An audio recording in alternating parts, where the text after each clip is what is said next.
What happens when one of Hollywood's most beloved stars goes head-to-head with late-night television's most controversial host? You won't believe what unfolds when Jennifer Aniston faces off against Jimmy Kimmel in what started as a friendly chat, but quickly spiraled into one of the most explosive confrontations in talk show history. Before we get into this incredible story, make sure you hit that subscribe button and drop a comment below because you're not going to believe what unfolds. Last night's episode of Jimmy Kimmel Live was supposed to be a light-hearted promotional appearance for Jennifer Aniston's latest project, but what transpired instead was a masterclass in how quickly things can go sideways when a host crosses the line.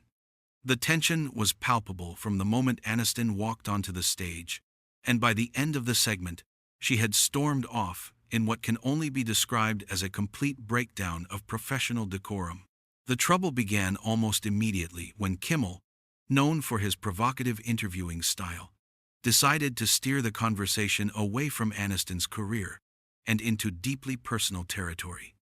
Instead of focusing on her upcoming film, Kimmel launched into a series of pointed questions about her highly publicized divorce from Brad Pitt, a topic that most media outlets have long since moved past, out of respect for the actress. "Jennifer, I have to ask," Kimmel said with his trademark smirk, "do you ever wonder what your life would have been like if you'd been able to give Brad the family he wanted? I mean, we all saw how happy he became with Angelina and their kids." The studio audience fell silent as Aniston's expression immediately shifted from warm and welcoming to visibly uncomfortable.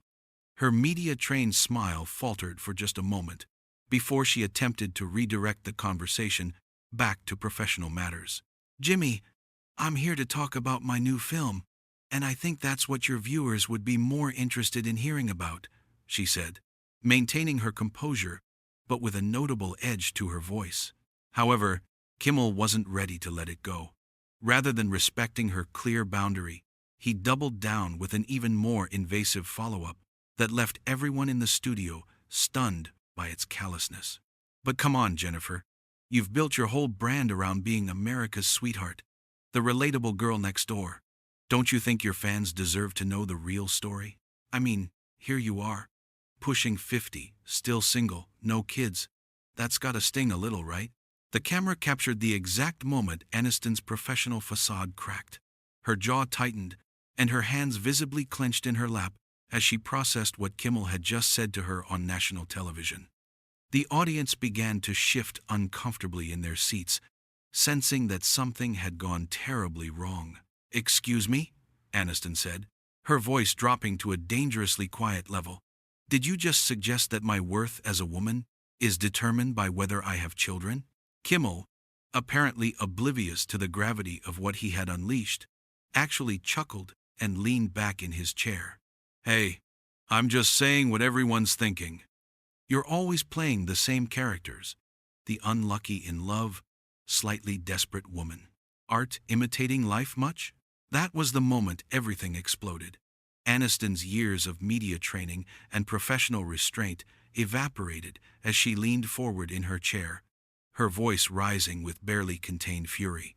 "You have absolutely no right to comment on my personal life or my choices," she said, her voice shaking with anger.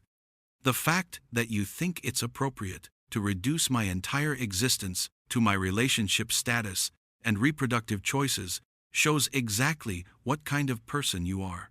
The studio had become a powder keg, with crew members exchanging worried glances and the audience sitting in stunned silence.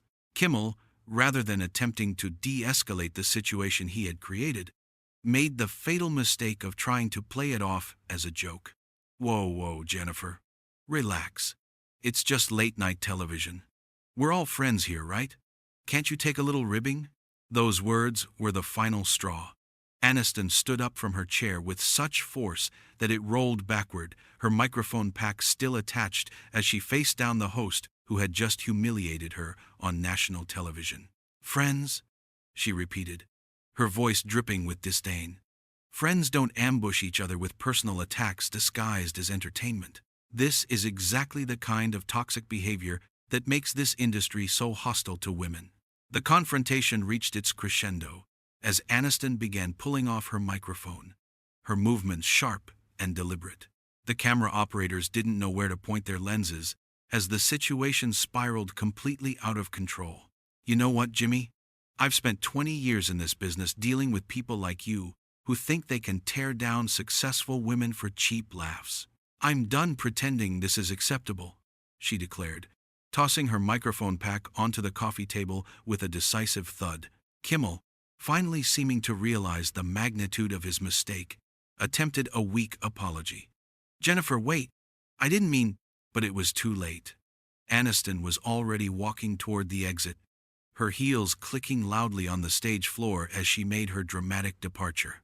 Just before reaching the curtain, she turned back one final time, addressing not just Kimmel, but the entire studio audience. This is what passes for entertainment now? Tearing down women who've worked their entire lives to build something meaningful? I won't be part of it. And with that, Jennifer Aniston disappeared behind the curtain, leaving Jimmy Kimmel sitting alone on his set, with a studio full of shocked faces and what will undoubtedly go down as one of the most uncomfortable moments in late-night television history.